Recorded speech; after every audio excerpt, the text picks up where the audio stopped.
time for The One Show with Alex Jones and tonight's guest presenter. Interesting.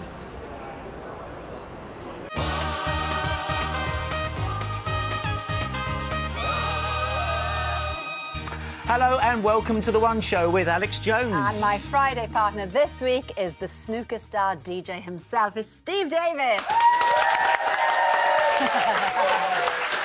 Now, we all know that you're excellent at playing snooker. Yeah. But what about queuing up questions, Steve? I have no idea. I've never asked a question before. I thought it was all about me, but it's not. Good start. Good start. It could be a long night. Our guest tonight is a man who's done it all. Sold millions of albums, won numerous awards, received an OBE, and he's now co-written a West End musical about the Calendar Girls. But why, in his own calendars, does he never ever smile? I know. Miserable. I mean, like, here's the proof. Take that, 1994. Look at the state of that. Oh, a bit lim is there. Take that, 95. Oh. Same expression. Have a look at 96. Not a murmur there, nothing. Moody, and even 20 years later, having made lots of money. Not a smile in sight, look. So let's cheer him up, shall we? We'll do our best. It's Gary Bauer. That's not a miserable look. More of a determined look. Yeah, I don't want you taking away my boring title, so, yeah. Not at all. No. And it should be the legend snooker player, not the star snooker player. Well, yes. And did you know that he was a DJ now, Steve? I did. Are you really? Banging techno DJ, Glastonbury. apparently. Yeah. Amazing. Glastonbury. Well done. Have you ever done Glastonbury? I've never done Glastonbury. No. What? I'm going to put that on my list now. Now I know you've done it. Now, Gary's here, along with his co-writer Tim Firth, who's over there, to tell us all about the Calendar Girls musical. It's called The Girls. And here's a photo we did find of Gary smiling while him and Tim stripped to the waist there. Comparing notes. Well, you know what? Our beautiful cast, we had them in the last photo shoot about a year ago, completely naked, and they were really up for it. Great sports. And we thought, you know what, it's only fair. As the writers, we should definitely get our kit off. So everything off or just the top? Just the kilt. Just left the kilt on. That was it. Well, and we had air on a G-string playing at the same time. Very good. OK, well, more about the musical later. And we've also got some more music, an exclusive live performance from France's hottest music star, Christine and the Queens. Yes, now she had a huge hit with Tilted, and she'll be singing a brand new single for us a bit later. We hear you're a fan, Gary. Amazing, definitely. Oh, she's great, and I saw her on Fantastic. Graham Norton. She was brilliant. Very, very good. Now, it's been 10 years since laws came in banning using your phone handheld whilst driving. And it was actually the very first story that Dom Littlewood covered for the show. So in a week when the RAC, the press and the government have all slammed motorists for ignoring the law in record numbers, we sent Dom back on the road to see if anyone's been shamed into changing their ways. We all know it's wrong, yet we still seem to be doing it. How many times have you looked down and spotted somebody sending a sneaky text while they're stuck in traffic, or making a sneaky phone call while they're driving down the motorway, probably because they're bored and want to know how West Ham did last night or what's for dinner? Maybe this week it's different. Maybe we've all taken notice. So I'm going to take matters into my own hands. What we need is a bit of psychology, a bit of bluff, a different approach. Meet the One Show's mobile phone scanner. Don't panic, it's not real. But perhaps this little beauty can help me suss out who's been using their mobile phone on the road. Oh, Gary! Oh, it's gone red! Oh, bright red, Justin. Where were you half an hour ago? Parked up. Promise, definitely. I reckon you were probably in your car at that point. Oh, was it? Driving. Have you made any calls on here today while you've been driving? Yeah, one. Harry? Yeah, In your car? yeah. Oh, this is bad. Were you still driving? That's right. That time I was driving. No, I was stopped. To get some drinks. 8 calls since Chris, Yeah. all while driving on the phone. Yeah. Why did you not just press divert and ring her back later on? Temptation. I just do it. It's just like a habit. Is the message getting through? Well, if it is, the evidence will be on the roads.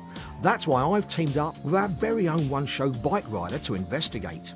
My rider has seen just how often drivers flout the law in all sorts of ways. Hitting the roads with him is the perfect way to get up close and personal with offenders. And on an average day, how many people do you see using the phone? Countless, absolutely numerous. Must drive you bonkers, doesn't it? It's the biggest single threat to a motorcyclist's health and well-being, no doubt. No doubt, yeah. OK, well, let's crack on then. Get off the phone. Hi. Oi.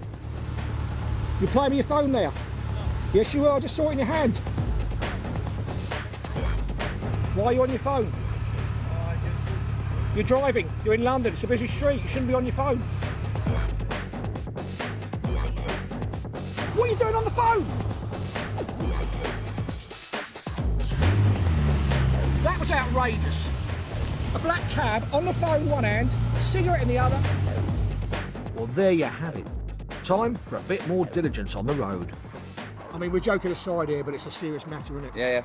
You know, people are getting killed, they're getting hurt, they're getting injured. You really have got to sort it out. Well, it's not a laughing matter, is it? It's not at all, Steve. Gary, I mean, do you ever allow your chauffeur to make it fun? Just Definitely not. You know, I think driving's a good excuse to put your phone in the boot. Me too. It's about escaping from your phone, isn't it? Be in your own world for a Yeah. little bit, isn't it? Yeah. Let's talk about the girls then. Very exciting because the tickets went on sale today and I'm sure they've fallen off the shelves, so to speak. We've had the original Calendar Girls on, you know, at the beginning, they did it to raise money for leukemia, didn't they? And then you wrote the film, Tim, and the original play. Now you've gone on to a musical. So where did the idea come from for that, then, to upscale it a bit? Well, I suppose two things, really. One, you returned to it because you feel there's some unfinished business. There was another story that was to be told about the husbands, the children. It was, we call it a sort of an under Milk Wood, kind of comedy under Milk Wood. There was a story about an English village green musical, which we thought could work for a bigger audience. And secondly, we'd always said, hadn't we? I mean, you've got to remember, I knew Gary... When he was a dut?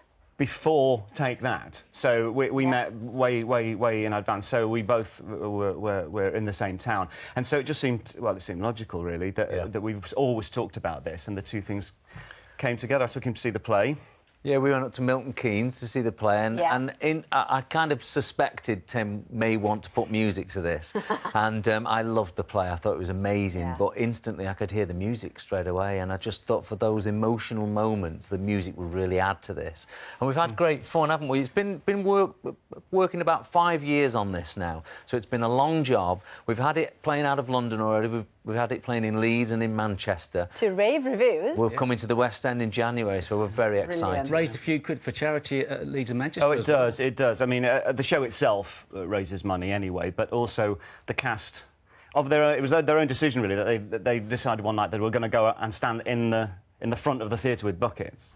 And after every show, they ended up doing this every night. Every night we'd race round. And in Leeds and the Lowry alone, those bucket collections raised over 70,000 fantastic. just in coins of coppers of people coming out. And as you said, Gary, the play is brilliant, but the music has really added to it. So here's a little taste for everybody at home of one of the songs. It's called Dare. If you dare, just for once, don't stop and stare. Spread your wings and trust the air. If you think the ice locks thin, run faster if you dare. And the lovely thing about it, you know, you said that you've already put it on in a couple of venues, but you premiered it in the Yorkshire little village where the Calendar Girls started. And the locals and their feedback, I suppose, really helped shape the show for you, didn't it? It did, because you know, if you want an honest reaction, get 4 shows full of Yorkshire villagers, people from the town, 2 from the village, and you're going to get exactly what they think. We gave them little pieces of paper, didn't we? The little pencils, and said, right, tell us exactly what you think. Tell us which songs you like, which songs you don't like, and boy, they did. Boy, they did. I bet they did. But it's great, though, because then, you know, you're getting it straight from the horse's mouth before it comes to the West End. Yeah, I think definitely with musicals, you know, to get that story and to get the balance right, you've got to put it on its feet and put it in front of an audience. You learn so much, don't you? Well, we sort of had this philosophy that for a musical to really work, it's got to work in a church hall with the piano, and that's what we did. We did it in a church hall with a piano. not the first time you've worked together. The first time, Tim, he was 15. Yes. Yeah. Yeah. Oh, yeah. What was going on there? He was. Well, it was a songwriting competition, you know, and he'd entered it. I'd entered it sometime before, and you often see these clips of the young Gary Barlow singing. If you turn the camera around, you would have seen me with a mullet at the age of 20 as a judge on that competition. Well, he was actually on the earlier version of this show, which was called Nationwide, some of you may remember. And here's lovely Gary. Yes, here we go. Come on. Oh, no. To find that star, following the light, drawn from near and far.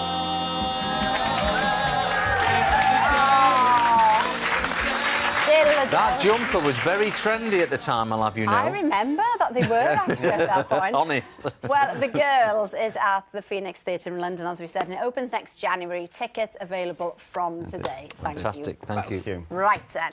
Now then, the Calendar Girls haven't just inspired Gary and Tim. There are literally hundreds of groups who've gone on to produce their own naked calendars since then. And we've got 3 of the bravest here with us this evening. Nolene, I'm just going to squidge in here. Now then, you're the treasurer for a specific group. Where are you 3 from then? We're from Upton-upon-Severn and I am the treasurer of the Hot Peppers WI. Right, OK. So where did the idea come from? Who did you want to raise the money for? We decided to raise the money for the local doctor's surgery. So we went to the community. So it's the friends of the local doctor's surgery. So everybody benefited. Well, you did raise £1,750, which is a very good effort. And I particularly liked Mr. May. Paul, you look Thank you very divine. Much. Thank you. Now, you're a postmaster, are you? Just retired. OK. And was this your first naked shoot? It was. It was the first time. It was very liberating. Very liberating. You enjoyed it, did I you? really enjoyed it. Recommend it to anybody. It's fantastic. Like yours as well, Peter. Very good. And now, Rick. Alex. Yes. Hi. Now, you were telling me earlier, because your photo is very interesting. You're from Hampshire, aren't you? Indeed. Raised £4,000 Just for under. the poppy appeal in the local church, thanks to your daughter. It was her correct. idea. Now, tell us about the picture. What are you holding? Hold it aloft. Proud, Rick. So as a little part-time hobby at the weekends, I deliver wild bird food to people. Yes. And so I'm selling this young lady, who is my wife, a bag of peanuts, which is covering my modesty. A very large bag of peanuts. Would you like to buy a bag of nuts? Yes, very nice. Really, that's the offer. Hey, we like it. Thank Rick, you you raised 4,000. We Well had done. 4,000 Thank you pounds, very brilliant. much. Thank you very much. Now, I'll just squidge in between Miranda and Wynne here. Now, then, where are you from, Miranda? Ryle in Rutland. And raising money for? Macmillan. Macmillan, Yeah. you raised an incredible, well, it's just under 3,000 to That's be right, fair. yeah. We particularly liked Wynne, your photo. Now, was this your first nude modelling? I'm guessing it might have been. At 75, yes. And can you at all remember what the article was you were reading so avidly? Then take a break. Take a break. It was indeed, yes. Was it liberating? Did you enjoy it? I loved it, yes. Oh, well, you've Really raised lots great. of money. Thank you so you. much. Thanks as well, Deborah, for coming along. Brilliant. Just give them a round of applause. Now, of course, you've got to be brave to strip off for a calendar, but it takes a different kind of bravery to swim the channel, particularly when you're just 11 years old. Here's Miranda. Like all tough physical challenges, there are many different records for swimming the English Channel. Back in 1988, schoolboy Tom Gregory caused quite a stir when he became the youngest person ever to swim the Channel solo. He was just 11 years old, but in the year 2000, the regulations changed. You had to be 16 to attempt the crossing solo. So, this record will never be broken. Tom took just under an incredible 12 hours to swim across from France. Now 39, he works in the City of London. So Tom, being back here, especially seeing the White Cliffs, what sort of memories does that bring back? Well, it's a beautiful day. When I landed, 28 years ago, it was a day very, very similar to this. Right. So, yeah, it's quite emotional in some respects. Yeah. This was the end of a gruelling 4-year training regime led by the late John Bullitt, who was the coach and inspiration behind Tom's swim. He changed the lives, really, of many children from our part of South East London. And it was his vision, really, to push youth to go and achieve all they can in this endurance sport. Tom's parents were also a great support for him, and his sister Anna, who was a member of the same swimming club. Was there ever anybody who said that he shouldn't be doing this? We had our reservations. It's very much a question of trust and confidence, and we realised just what a thorough and competent coach John was. Something of a genius, I have to say. Yeah. Cold water swimming was an essential part of training, and Tom would make frequent visits to Lake Windermere in the Lake District. Because Windermere is colder than the Channel, and the water, being fresh water, is much clearer and less buoyant. So the saying is, if you can do a length of Windermere, you can do the Channel. Really? Well, Length and a half. Yeah. And he did it with some ease. That's when we knew he was going to be ready. So, in the early hours of the morning on the 6th of September 1988, Tom found himself on a beach in France about to take on this huge challenge. John greased me up and snapped one of those light sticks onto my trunks because it was really dark. Don't swim off, we don't want to lose you. And 5:15, stepped into the water and away we went. So the first half was complete in under 5 hours. And I remember John telling me that from the boat, saying we're on for a sub-10 swim, which would have been, wow, yeah. Amazing. And so I think the last third really was it's almost hard to talk about because it was genuinely unpleasant. There was a lot of pain across the body. And I mean, I can remember sort of falling asleep while swimming and generally being sort of shouted at to stay alert. Tom was clearly struggling in the last few miles, so another coach, Claire Kent, who was on the boat, jumped in and swam with him. He's not seen her for 20 years. Just turn around. Yeah. Oh, my word. That's so good to see you. Oh, I can't come down. Well, brings it all back, you know. How did you feel, you know, the moment you saw him getting out of the water and walking to shore? It was just amazing, just incredibly proud to see someone live their dream and achieve what they want to achieve. After he came ashore, he had to get back on the boat to take him round to Folkestone, where, would you believe it, he had to go through customs. He had to show his passport. Then all the camera crews were there by that stage, Yeah. and they got a very quick interview with him as he came up the ramp. Tiring. Really? Very tiring. But then the next few days were just this succession of TV appearances, and I was the one at home pressing record and play on the video recorder. Now, if you're under 16 and want to swim the channel, regulations state that you have to be part of a relay team. And today, the Eltham Open Water Swimming Club, which Tom used to belong to, are in training. All right. Here we go. No pain. It's not cold. And we've decided to join them. So what advice does Tom have for anyone willing to take on the challenge? Really, it's about that resilience to the cold and building that ability to cope with the distance. And after 30 minutes, it's time for Tom to once again step back onto the English shoreline, just as he did all those years ago. I can clearly remember turning around, sitting, facing back out to France. But as to a sort of feeling of yippee, what probably wasn't that. I was too exhausted, to be honest with you. Yeah, amazing. Absolutely incredible story. You couldn't imagine an 11-year-old doing that now, could you? Because of health and safety and all the rest of it. No. Perhaps, Brilliant. somewhere around the world there might be. Probably. But not the channel. No, not the channel. Right. Wouldn't be called the channel. It wouldn't. No. Now, Steve's come in today and he had this idea. He wanted to ask you as many questions as possible per Really? minute. Yes. than we've ever done Per before. minute? Per minute. Yes, this is where I come in as well, OK? Because Alice is going to answer the questions. Quick but fire, you know? they've got to be interesting, because I am apparently one of the most interesting people in the country. So to entertain me, if it is entertaining, I'm going to give you this. OK. A little sound. I know you like a bit of sound. Oh, I'm disturbed now, because I am boring. Trust me, I Really? know this. Well, have I got competition? If it is, that's what you're going to get. OK, wow. So, All right. are you ready? Oh, Should I we don't give know it if a go, I am. Kerry? Right. How did the first Take That gig go? Oh, very badly, very badly. A lot of us slipped over. We didn't really know the words. It was a bit of a nightmare, to be honest. I wondered if there was any future in this band, if I'm honest. Steve, what do you reckon? What's this? What's talking about? I thought you were going to spill the beans on what was going backstage. What was going down? Just right. a lot of worry at that point. Well, we'll try another one, look. Missed most inappropriate time a fan has asked you for an autograph or a selfie. In the toilet. Yeah, quite So recently, actually, quite recently. People want selfies anywhere nowadays. I'm in the toilet, this guy goes, come on, mate, just have a picture with you. You're like, OK. I might not be able to put my other arm around you. That was a good one, wasn't it? We liked it. All right. Strangest thing you've been sent by a fan?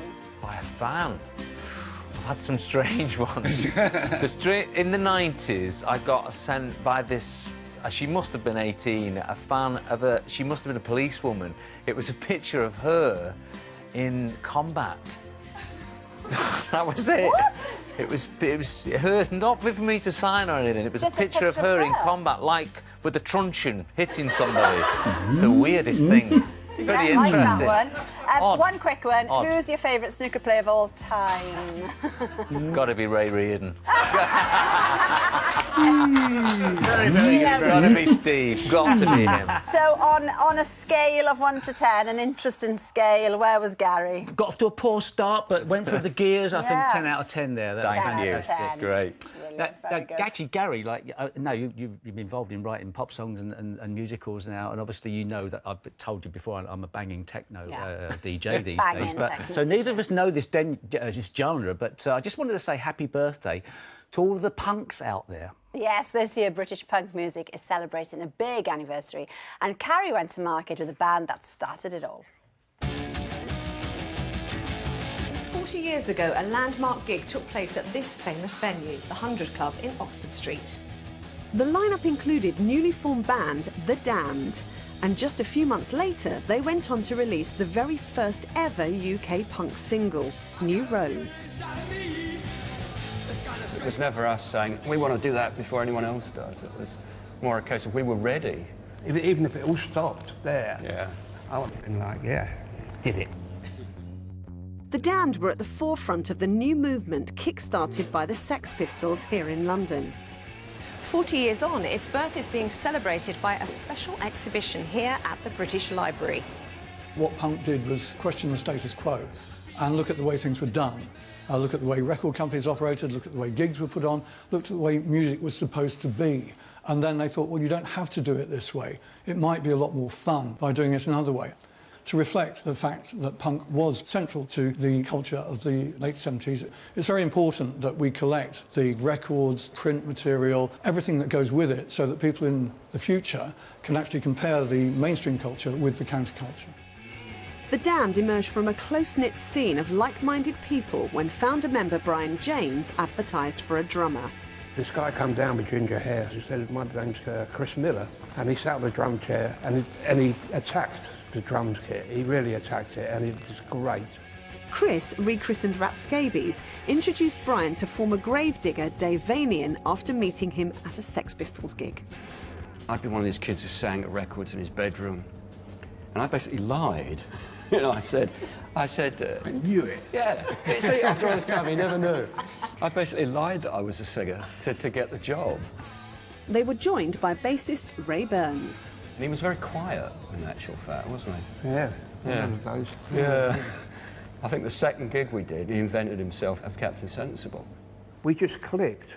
We went on there 100% energy and attitude and confidence. Yeah. And you'd be us against the world, you know.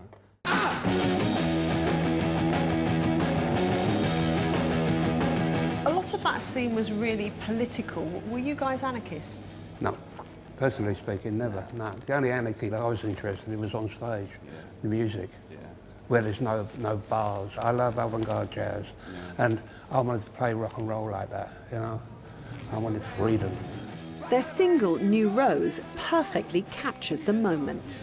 It's about the emerging punk scene, and finally, the music I wanted to play, I met people to do it with, you know, and it was just an exciting time. So an exciting song come out because of it. Music's inspired by its situation. You know, it was a tough time to live, but to be honest, it was a really optimistic time. Creativity was everywhere.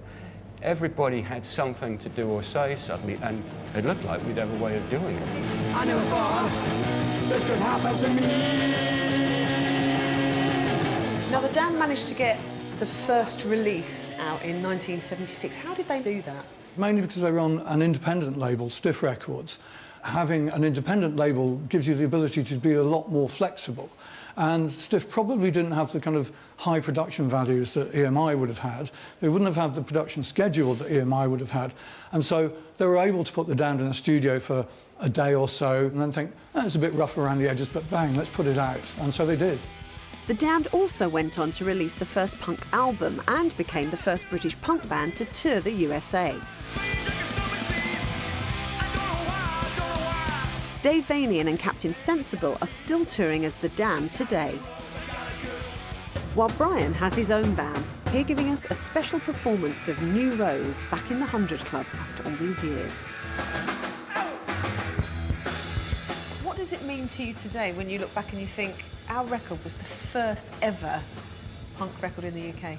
It's just one of those things. Someone had to be first, you know. It become first, second, third, fourth, what the hell, you know what I mean? It's still the best. Wish I'd written it, but there you go. Thank you so much to Carrie. Speaking of music, we've got to have a quick Take That update. A roundup. 20 seconds. Yeah. Recording new music, tour next year. Amazing. Greatest 25 years next year for us, so it's big greatest hits at the end of next year. Lots happening. So new album and new tour. Yes, definitely. That would be good news Yeah, for many yeah. people. Thanks as well to Tim Been lovely. for coming in. Pleasure. The Girls is on at London's Phoenix Theatre in January. Thank you, Steve, as well. Pleasure, thank well you. done. Good job. Thank you. And now performing the new single, Saint Claude, from her album Chaleur Humaine, it's Christine and the Queens. Have a great weekend. Bye. Come on then, guys.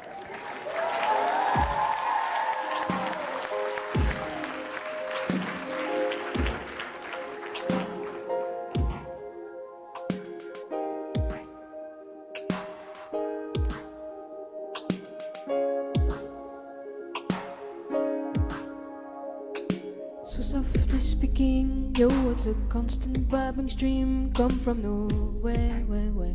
Come from nowhere, where? Your eyelids paint the chalk, shimmering haze just as you talk. Are you singing, king? Are you singing, king? I see that your left arm is ink stained, and since you're sleeveless, your winged lion gives a sly wink. Does he know my loneliness? And then I steal a glimpse of your face as you turn the other way. Now I play your ghost as my ace whenever I'm led astray. 'Cause I'm my station. 'Cause I'm my station.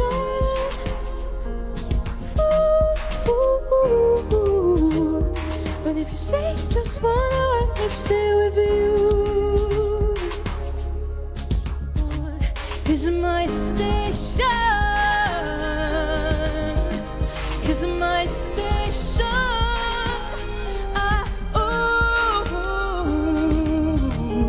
But if you say just 1 word, I'll stay with you.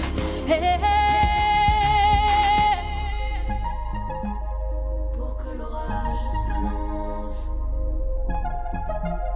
Pour que l'orage s'annonce. Pour que l'orage s'annonce. Pour que l'orage s'annonce. Il y a chaud